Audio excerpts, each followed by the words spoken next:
আমার ভাগ্নের যে তলে তলে এত প্রতিভা আছে তা তো জানতামই না। আসসালামু আলাইকুম এভরিওয়ান, কেমন আছেন সবাই? আজকে গেছিলাম যশোর ডক্টর দেখাতে। যশোর যাওয়ার সময় রাস্তাটা কিন্তু আসলে অনেক সুন্দর, তাই ভিডিও না করে পারলামই না। আজকে যেহেতু আমি আমার ভাগ্নেকে একটা জার্সি কিনে দেবো ভাবছি, তাই দেখি আকাশের কালারটাও পুরো আর্জেন্টিনার জার্সির মতোই।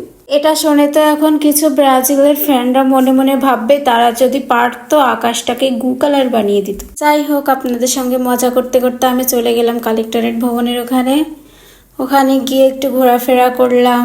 আসলে জায়গাটা কিন্তু বেশ সুন্দর।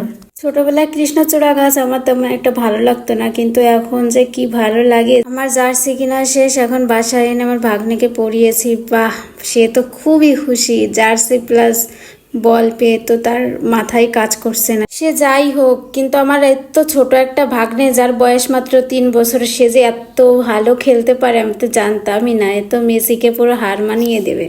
আসলে ছেলেবাবুদের কাছে খেলা একটা ইমোশন, না হলে মাত্র 3 বছরের একটা বাচ্চা খেলার কি বোঝে? সে কি আনন্দ করছে দেখুন আপনারা। সে তো খেলা রেখে কোথাও যাবে না, কিন্তু তাকে অনেক রকম কনভিন্স করলাম।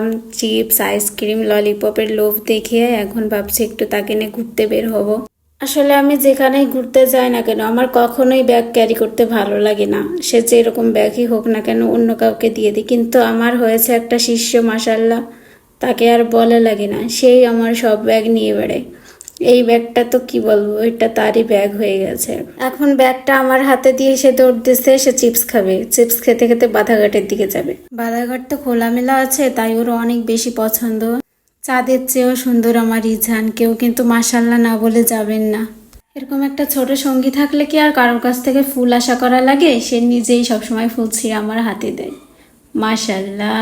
আজকের ভিডিওটাই পর্যন্তই। সবার কেমন লাগলো অবশ্যই জানাবেন। আর্জেন্টিনার জার্সি পরে তাকে কেমন লাগছে সেটাও জানাবেন।